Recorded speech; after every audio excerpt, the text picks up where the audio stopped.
అనబడే ప్రాంతంలో ఒక అట్టహాసంగా ఒక కార్యక్రమం జరిగింది. గత వారం 10 రోజుల నుండి ఆంధ్రప్రదేశ్ రాష్ట్రానికి నరేంద్ర మోడీ గారిని తీసుకొని వచ్చి గౌరవ ప్రధానమంత్రిని, ఇది డబుల్ ఇంజన్ సర్కార్, ఇది పైన ఎన్డీఏ కింద ఎన్డీఏ, చూడండి మా తడాకా అని చంద్రబాబు నాయుడు దగ్గర నుండి చివరికి అతి కింద పనిచేసే వాళ్ళ వరకు కూడా, లేకపోతే అనేక క్యాడర్లో పనిచేసే వాళ్ళు కూడా, ఇంకా మంత్రులు సరే సరి అబ్బాబ్బా చెప్పిన మాటలు వింటే ఏమో జరిగిపోతుందని మాలాంటి వాళ్ళం సంతోషపడ్డాం. ఏమో చేసేస్తారు ఈసారి వీళ్ళు అనుకున్నాం. కానీ చంద్రబాబు నాయుడు గారు తను ఎప్పటికీ మారడు,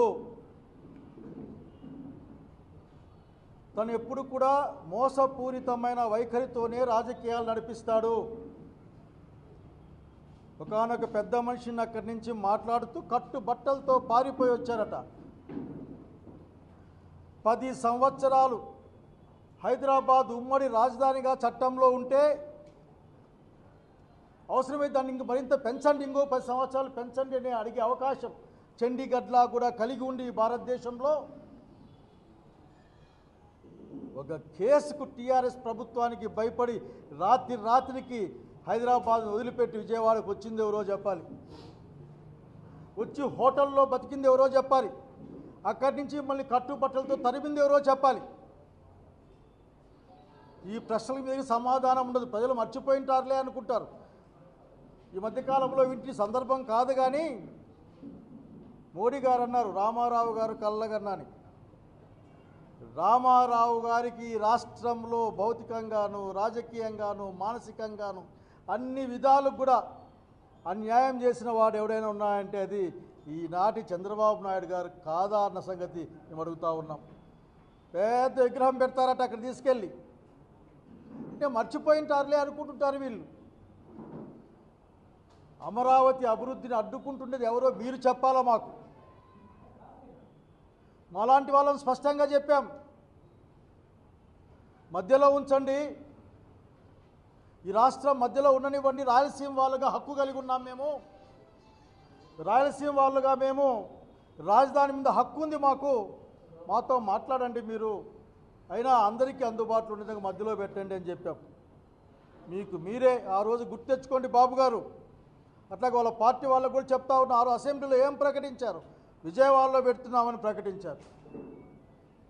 మీ లావాదేవీలన్నీ పూర్తయిన తర్వాత దాన్ని అమరావతి ప్రాంతానికి, తుళ్ళూరు ప్రాంతానికి తీసుకెళ్తున్నామని ప్రకటించిన సంగతిలో ఉన్న మతలబు ఈ రాష్ట్రం 3 సంవత్సరాలు మాట్లాడుకుంది, ఇంకా మాట్లాడుకుంటూనే ఉంది. అక్కడ ఏ రైతుకు భూములు ఉన్నాయి, ఏ రైతు భూములకు విలువలు పెరిగాయి, లేక ఈ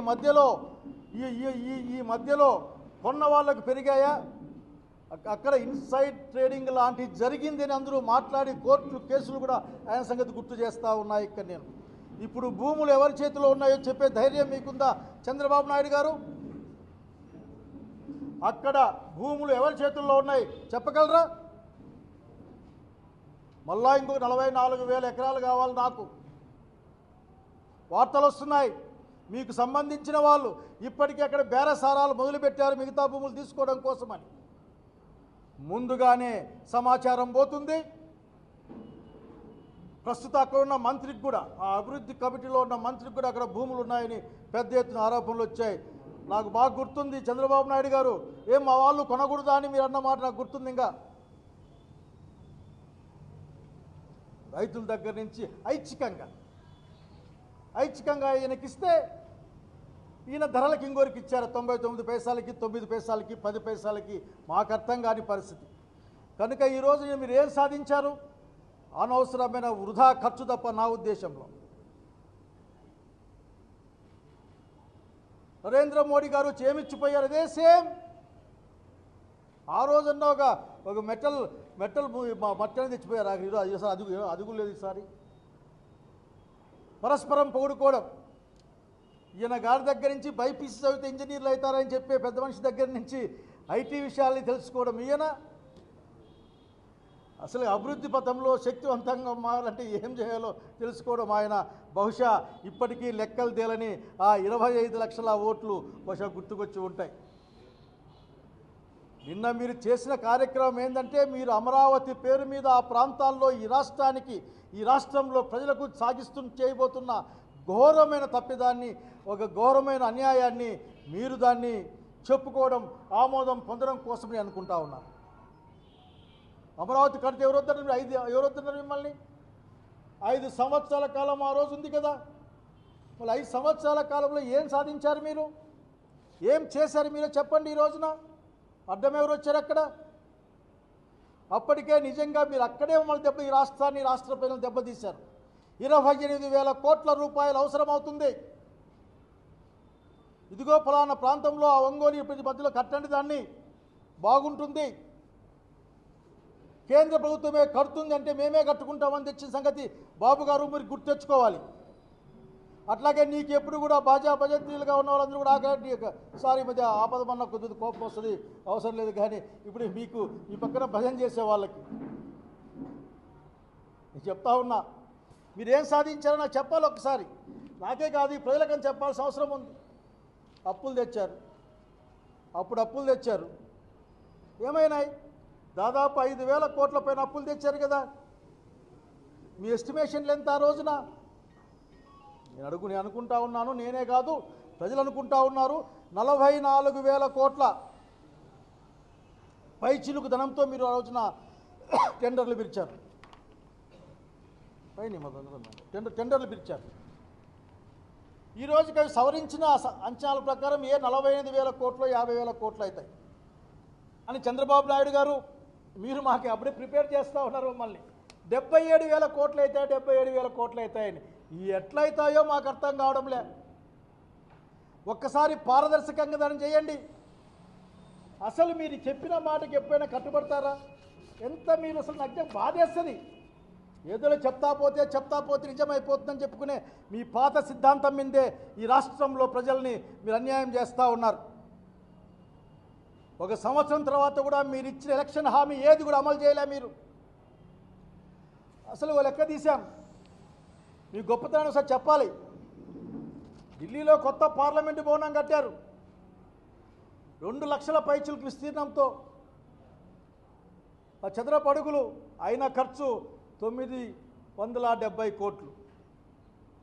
తెలంగాణ కొత్త సెక్రటరీ రాజ్భవన్ లాగా కట్టారు, అది 10 లక్షల చదరపు అడుగుల పైన ఉంటుంది. దానికైనా ఖర్చు 600 కోట్ల రూపాయలు. బాబు గారు మీరు కట్టిన తాత్కాలిక సచివాలయంకే 379 కోట్లు ఖర్చు పెట్టారు. అట్లాగే సచివాలయం సహా పక్క 2-3 బిల్డింగ్లు కట్టారు మీరు, ఒక 6 బిల్డింగ్ల దాకా. దానికి 525 రూపాయలు కట్టారు. చదరపు అడుగుకి ఎంత ఖర్చు పెట్టారో తెలుసా మీరు? తెలంగాణ ప్రభుత్వం 6,180 రూపాయలు ఖర్చు పెడితే మీరు తాత్కాలిక సచివాలయానికి 17,183 రూపాయలు ఖర్చు పెట్టారు. అట్లాగే ఐజీసీ కాంప్లెక్స్కి తాత్కాలిక అసెంబ్లీ ఆ భవనాలకంతా కలిపితే 11,000 పైగా చదరపు అడుగు ఖర్చు పెట్టారు. నాకు తెలియక అడుగుతాను, ఈ దేశంలో ఎక్కడైనా సరే 10,000 ఎందుకైతుంది? 5 స్టార్ కూడా ఆఖరికి 6,000తోనో 4,000తోనే కడతారు. ఎవరు అడగరు లేని మీరు అనుకుంటారు. ఆఖరికి మీరు ఈ రోజున అర్థం చేసుకోవాల్సి ఏంటంటే ఎవరు పట్టించుకోరు కదా అనుకుంటున్నారేమో, భయపడుతున్నారు మిమ్మల్ని చూసి. అనేక అమరావతి అభివృద్ధి సొసైటీ అనే పేరు మీద మీరు సాగిస్తున్న దుర్మార్గమైన డబ్బులు దోచిపెట్టే విధానాన్ని చూసి ప్రజలు భయపడతా ఉన్నారు. మీ మంత్రి మాట్లాడతాడు, ప్రజల మీద పైసా కూడా లేకుండా కడతాం మేము అని. ఏంది మీరు కట్టేది? మీరు తెచ్చే అప్పులని, జపాన్ అప్పులు కానీ, హడ్కో అప్పులు కానీ, ఏవైనా సరే చివరికి కట్టాల్సింది ఆంధ్రప్రదేశ్ రాష్ట్ర ప్రజలు కదా. శ్రీకాకుళంలో ఉన్నవాళ్ళు, అనంతపురంలో ఉన్నవాళ్ళు ఇద్దరు కట్టాల్సిందే కదా. అసలు ఏంటి మీరు ఏం చేయాలనుకుంటా ఉన్నారు? మీరు 100కి 100%, 70-80% పెంచారు.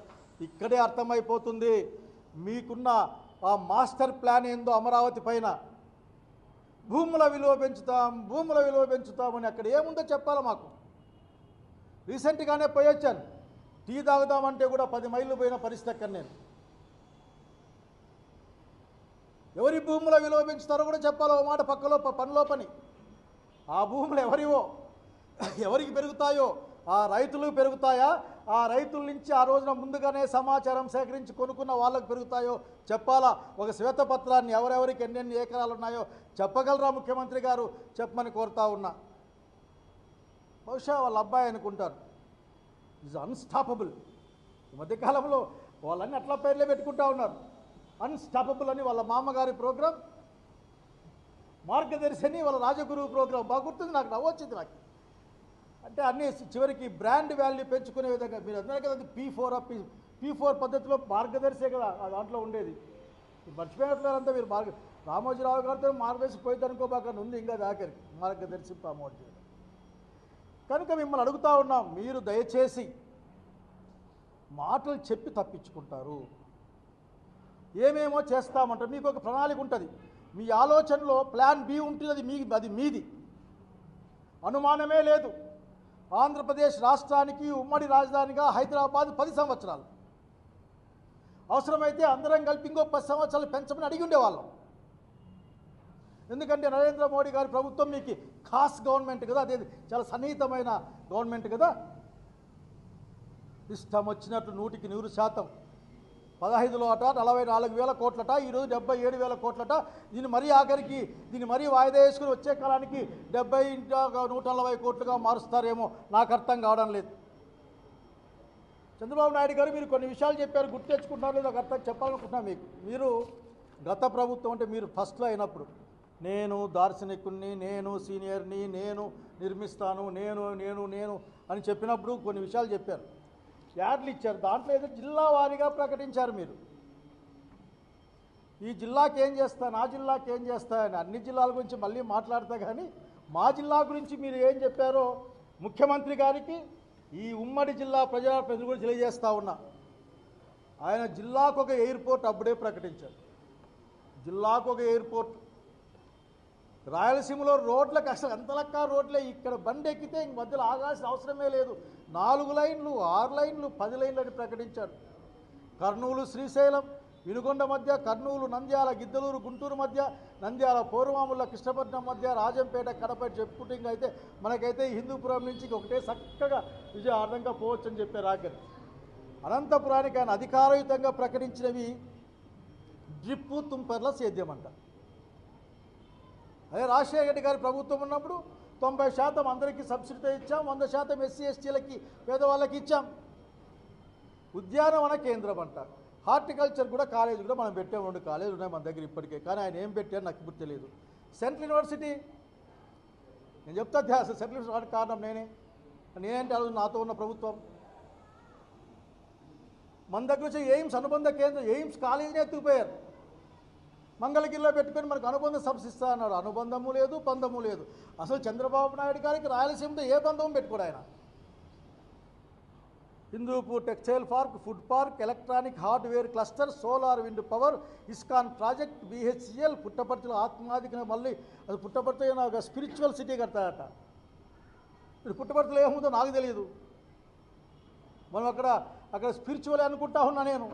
చంద్రబాబు నాయుడు గారికి ఎట్లా అర్థమైందో నాకు తెలియదు. కుద్రేముఖ్ ప్రాజెక్టులు మూసుకొనే బాహిరి ఈయన ముగిస్తా అని చెప్పాడు. దీంట్లో పుట్టపర్తిలో విమానాల నిర్వహణ మరమ్మతుల కేంద్రం, వాచ్మెన్లకు కష్టమవుతుంది అక్కడ. హంద్రీనివా ప్రాజెక్టు పూర్తి. ఇది మన జిల్లాకి, మా జిల్లాకి. కొన్ని వాళ్ళ జిల్లా గురించి మాట్లాడతాం, ఎందుకంటే దిల్లీకి సంబంధించిన జిల్లా కాబట్టి. తిరుపతి అంతర్జాతీయ విమానాశ్రయం మేమున్నప్పుడు ప్రభుత్వాలు కట్టిందే. కుప్పం ఎయిర్పోర్టు ఆయన ఊరిదే పాపం, ఇంకా ఎంతకాలం కడతారో తెలియదు నాకు. Yerpedu SEZ, IIT, Indian institute of science research, Apollo health centre అంటే ప్రైవేట్ ఇచ్చింది. బహుశా చిత్తూరులో హాస్పిటల్ని అపోలో వాళ్ళకి అప్పగించారు. బహుశా అది తన హెడ్డింగ్లో పెట్టుకున్నాడేమో. కాణిపాకం, తిరుపతి, శ్రీకాళహస్తి ఆధ్యాత్మిక సర్క్యూట్, IT హబ్. ఏమన్నా మీకు కనిపించినాయా చిత్తూరు జిల్లా లేక మన జిల్లాలో ఆఖరికి? ఇది ఆయన చెప్పే మాట. ప్రతి జిల్లా చెప్పాడు, ఈ జిల్లా ఆ జిల్లా అని కాదు. పాపం నమ్మేవాళ్ళు ఇంకేం కావాలో నాకు అర్థం కావడంలే. కాబట్టి చంద్రబాబు నాయుడు గారు మీరు చాలా చెప్తారు, అన్నీ ఒకసారి మేము ఇక ఓపిక ఉన్నప్పుడు మీకు ఓపిక, మాకు తీరుకున్నప్పుడు మీకు చెప్పే ప్రయత్నం చేస్తాం. ఆయా జిల్లాలకు వచ్చినప్పుడు ఏమేమి మాట ఇచ్చారని చెప్పిన మాట చెప్పకుండా, చెప్పిన మాట చెయ్యకుండా, ఇచ్చిన వాగ్దానం మీద నిలబడకుండా ప్రజలకు రకరకాలుగా మాయమాటలు చెప్తూ తప్పించుకునే రాజకీయ నాయకుడు ఈ దేశంలో ఎవరైనా ఉన్నారంటే అది చంద్రబాబు నాయుడు గారే, మా ముఖ్యమంత్రి గారే అని చెప్పుకోవడానికి కొద్దిగా ఇబ్బందిగా ఉన్నప్పటికీ కూడా మీ యొక్క సుదీర్ఘమైన రాజకీయ ప్రస్థానంలో ఏమాత్రం మార్పు లేకుండా చెప్పిన మాటకు కట్టుబడిని రాజకీయ నాయకులు నిలబడుతున్నారు. మీరు దాని గురించి ప్రజలు మాట్లాడుకోవాల్సిన అవసరం వచ్చింది. కనుక మీకు నాకేం ఇప్పటికి అర్థం కాదు. నాకు రాత్రి అంతా చూసా, టీవీని అతుక్కొని చూసా నేను. ఏమి ఇచ్చిపోయారు మీరు మాకు? మీరేమన్నా నరేంద్ర మోడీ గారు వచ్చారు అనంతపురం జిల్లాకు, రాయలసీమ జిల్లాలకు ఆ రోజు మాట ప్రకారం, భారత ప్రభుత్వం ఇచ్చిన మాట ప్రకారం బుందేల్ఖండ్ తరహా ప్యాకేజీని ఇస్తున్నాం అని చెప్పించావా? శ్రీకాకుళం, ఉత్తరాంధ్ర జిల్లాలకు బుందేల్ఖండ్ తరహా ప్యాకేజీ ఇస్తున్నామని ప్రకటింపజేసావా? చెప్పుకోవడానికైనా కొద్దిగా మొహం ఉండాలి ఎవరికైనా. విశాఖ ఉక్కు ఫ్యాక్టరీకి 11,400 కోట్ల రూపాయలు ఆ జీతాలకు అప్పులు కట్టుకునేకి ఇస్తే దాన్ని లేవనెత్తేకి ఇచ్చా ఆఖరికి ఏమైనా చంద్రబాబు నాయుడు గారు అడిగే ధైర్యము లేదు, ఏమీ లేదు. పరస్పరం చప్పట్లు కొట్టుకోవడం, పరస్పరం ఒకరినొకరు పొగుడుకోవడం తప్ప ఈ రాష్ట్రానికి ఒరిగిందేమో చెప్పాలి. లేకపోతే ఈ రాజధానికి నేను ఇదిగో 1,00,000 కోట్లు, 1,00,000 కోట్లు కదా, 1,00,000 కోట్లు ఇస్తున్నాను, లేదు ఇంతవరకున్న అప్పంతా కూడా కేంద్ర ప్రభుత్వం భరిస్తుందని చెప్పించావా? చెప్పించిన పాపాన పోలేదు, అడిగినవా? డబుల్ ఇంజన్ సర్కార్, ఆ పక్క ఇంజన్ ఉంది, ఈ పక్క ఇంజన్ ఉంది, రెండు కలిపి కాదు ఈ రాష్ట్రంలో ఉన్నది. మధ్యలో మనం ఉన్నాం, రెండు ఇంజన్లు మన మధ్య పెట్టి లాగుతూ ఉన్నాయి. మన పరిస్థితిని మనం అర్థం చేసుకోవాలా. రాయలసీమ వాడికి అడుగుతా ఉన్నా, చంద్రబాబు నాయుడు గారు మీకు ఎందుకు రాయలసీమ అంటే అంత కోపం? మీరేమైనా చెప్పొచ్చు, కానీ నాకు మీరు మన రాయలసీమ అనుకోండి నాకు చాలా బాధగా ఉంటుంది. మీరెప్పుడు నాయకత్వంలోకి వచ్చినా సరే రాయలసీమకు అన్యాయం జరుగుతుంది. మా జిల్లాలో ఉన్న AIIMS all India medical sciences హాస్పిటల్ని, కాలేజీని మీరు తరలించలేదా ఇక్కడి నుండి? మాకేదో అనుబంధం ఇస్తాము, అటాచ్మెంట్ ఇస్తామని చెప్పి అటాచ్ లేదు, ఏమి లేదు కదా. ఏం సమాధానం చెప్తారు? చివరికి మా గ్రామీణ బ్యాంకును కూడా ఎత్తకపోయి విజయవాడలో పెట్టుకున్నారే. మీకు గుర్తుందా చంద్రబాబు నాయుడు గారు, మీరు మాట చెప్పారు మిమ్మల్ని జనాలు నిలబెడితే అది ఎక్కడికి పోదు, కడప నుంచే పనిచేస్తుందని. నేను ఆ రోజు చెప్పాను, చంద్రబాబు నాయుడు గారు చెప్పారా ఖచ్చితంగా విజయవాడకు పోతుందిలే అని చెప్పాను. నేను కడపలో ఉంచుతా అని చెప్పారా పెద్ద మనిషి అయితే ముఖ్యమంత్రి గారు? 100% బాగా విజయవాడకు పోతుంది అని చెప్పినాడు, చేయడా మాట అని చెప్పినాం. న్యాయ యూనివర్సిటీతో సహా హైకోర్టు కర్నూలులో హక్కుగా రావాల్సిన హక్కు, రాజధాని హక్కు యాక్చువల్గా అయితే శ్రీబాగ్ ఒడంబడిక ప్రకారం కనీసం హైకోర్టు అన్నా కానీ జగన్మోహన్ రెడ్డి ప్రభుత్వం, వైఎస్ఆర్సీపీ ప్రభుత్వం ఆ రోజున చెప్పిన మాట కట్టుబడి అక్కడ హైకోర్టు మంజూరు చేస్తే మీరు మాకు బెంచ్ పెడతామంటారా? మాకు బెంచ్ పెట్టి ఆ బెంచ్ కింద బిగించే అవకాశం లేదే. మీరు అడుగు ముందుకు పోలేదే. హైకోర్టు వాళ్ళు చెప్పారు, న్యాయమూర్తులు మా దగ్గర ప్రపోజల్ లేదే, మాకెవరు చెప్పలేదే అని చెప్పారు. మా హంద్రీ నీవా 5 సంవత్సరాలు పూర్తి చేయలేకపోయారా మీరు? మోటార్లు తెప్పించి పైపులేసి చుక్క నీళ్ళు నడిపించి మేము ఇక్కడ జీడిపల్లి నీళ్ళు తెచ్చిపెట్టామే, మేము తెచ్చిపెట్టి నీళ్ళని మీ దగ్గర తీసుకెళ్లే ప్రయత్నం చేస్తూ ఉన్నారే మీరు ఎందుకు తగిన నిధులు ఇవ్వరు? దాన్ని ఎందుకు వెడల్పు చేయరు? ఇక్కడ కోరుకునే విధంగా ఎందుకు దానికి లైనింగ్ ఆపరు? మీరు ఏం చేశారు చెప్పండి రాయలసీమ ప్రాంతానికి? మీ నాయకత్వంలో కడపలో స్టీల్ ఫ్యాక్టరీ ఏమైనా వచ్చిందా? లేదే. మీరు మాట్లాడరే, ఒక మాట అడగరే మీరు. ఆయన శక్తివంతుట, ఈయన మహామేధావట. ఇద్దరు పరస్పరం పొగుడుకుంటుంటే మధ్యలో ఒక ఆయన ఊగిపోతూ ఉంటాడు. ఒక ఆయన I cannot understand what is their problem. వాళ్ళ ప్రాబ్లం ఒక్కటే, వాళ్ళు ప్రజలకి, సాధారణమైన ప్రజలకి, బీదలకి, బీదాబిక్కి, దళితులకు, మైనారిటీలకు వాళ్ళు వ్యతిరేకులు. జగన్మోహన్ రెడ్డి ఎవరినైతే ప్రేమగా చూసుకున్నాడో, జగన్మోహన్ రెడ్డి గారు ఎవరైతే పైకి వస్తే రాష్ట్రం బాగుపడుతుంది నమ్మి అన్ని విధాలుగా విద్య వైద్యం అట్లాగే ఆర్థికంగా సహాయాన్ని ఏర్పాటు చేశారు ముఖ్యమంత్రి గారు. మీరు పై మాటలు చెప్తూ సర్వం నాశనం చేసుకుంటూ పోయే ప్రయత్నం ఎక్కడ చూపి ఎవరికైనా కోపం వస్తే నాకే సంతోషమే. కోపం వచ్చే వాళ్ళు ఎవరో నాయకులు ఉంటే ఈరోజు పరిపాలన ఉన్న వాళ్ళు ఆ కోపాన్ని అట్లాగే చంద్రబాబు నాయుడు దగ్గర తీసుకెళ్ళి ఈ జిల్లాకు ఈ రాష్ట్రానికి రావాల్సినవి సాధించుకొని రండి. విపరీతం కోప్పడండి, మామూలు కాదు, ఆఖరికి వెళ్ళండి. కనుక ఈ రోజున స్పష్టంగా చెప్తా ఉన్నాం, నిన్న పునర్నిర్మాణ సభ కదా అది. పునర్నిర్మాణ సభ 1,00,000 ఏళ్ళ తర్వాత ఏమన్నా పెయింట్లు వేపిస్తూ ఉన్నామా? ఇంకా నిర్మాణమే జరగలే అక్కడ. మననే పాపం చాలా ఈజీగా చేపలు వచ్చినాయని ఏదో పేపర్ టీవీలో చూశాను నేను, విపరీతంగా టన్నుల కొద్దీ చేపలు దొరికినాయని. అట్లాగే ఐఐటి వాళ్ళు ఆ బిల్డింగ్లకి ఇచ్చిన రిపోర్ట్ కూడా బయట పెట్టండి, ఆ బిల్డింగులు ఏముంటాయని. నేను చెప్తా ఉన్నా, మీరేం చెప్పారు ఆఖరికి? ఇక్కడ ముంపు ఉండదండి అని చెప్పారు. ఎన్ని అబద్ధాలు చెప్తారు బాబు గారు మీరు, మీ యొక్క కమిటీ, మీ టీం. 5 ఎత్తిపోతల పథకాల్ని, ముంపు నివారణ ఎత్తిపోతల పథకాల్ని మీరు 1,100 కోట్ల రూపాయలతో, దాదాపు ఒక అటు ఇటు లెక్కలో 1,100 కోట్ల రూపాయలతో మీరు మొదలు పెడతా ఉన్నారు. మరి ముంపే లేకపోతే, కాలువలే లేకపోతే, నీళ్ళే రాకపోతే ఎవరిని ముంచడానికి అక్కడ ముంపు కడ్డాలు చెప్తున్నారు, పెట్టుకోవాలో అర్థం చేసుకుని కోరుతా ఉన్నా నేను. చెప్పాలా మాకు? ఆ బ్యాంకులో చెప్పారు, ఈ 5 కట్టకపోతే డబ్బులు వేయమయ్యా అని చెప్పారు. మీరు 5 ముంపు నివారణ ఏదో కడుతున్నాడు దాదాపు 1,100 కోట్ల రూపాయలతో. ఆశ్చర్యం ఏదా ఎవరికి? మీకు మాకు భయం వేస్తుంది, మీకు ఆశ్చర్యం అన్న వేయాలి కదా. సంతోషంలో ఉన్నారా మీరు, మీ గుంపంతా? ఎందుకంటే మామూలుగా నేషనల్ హైవే రోడ్డు వేస్తుంది 20 కోట్లు 21 కోట్లతో వేస్తుంది కిలోమీటర్. ఇదే ఈ ప్రాంతంలో 52 కోట్లు 58 కోట్లు 61.4 కోట్లు. ఏంది? తీరా చూస్తే ఇది మీకు సంబంధించిన కాంట్రాక్టుల కంపెనీకే పోయినాయని అంటా ఉన్నారు. అవునా కాదో చెప్పాలా మీరు? ఇప్పుడు ఉర్సులా అదే ఉర్సులానా ఉర్సా, ఉర్సాలో ఉన్నది ఎట్లా చెప్పాలో అది ఇట్లా అట్లా చెప్పాలి. ఇక్కడి నుంచి మీరు చెప్పాలా. నేను ఆశ్చర్యపోయిన, 60 కోట్ల రూపాయలతో రోడ్డు ఏంది?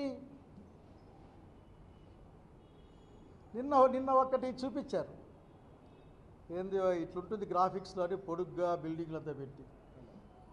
ఇది పైలాన్ కాదు, అదే బొమ్మ చూపించారు వాళ్ళు. మీకు గుర్తుందా? పిల్లలకి బాగా గుర్తుండాలా. 5 సంవత్సరాల క్రితం లాంటి 7-8 ఏళ్ల కింద ఆయన ఒక బొమ్మ చూపించాడు మనకి.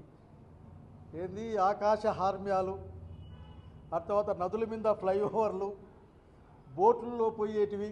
మీకు గుర్తుందా? సింగపూర్ తెచ్చిపెట్టేసినా అని చెప్పారు. నేను నిజంగానే ఇందులో ఒకటో వంత ఉండకపోతుందా అని పోయినా. అనంతపురం కదా కాస్త బువ దొరకకపోతే మళ్ళీ ఆఖరి మంగళగిరి దగ్గర పోయి బూ తిన్నాను. పొద్దున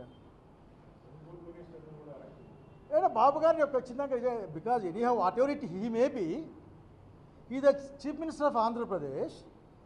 నేను ఆయనకు ఒక మాట చెప్పకుండా, మీరేంది మా దగ్గర 1000 కోట్ల విలువ చేసే భూములు మీ దగ్గర ఉన్నాయి.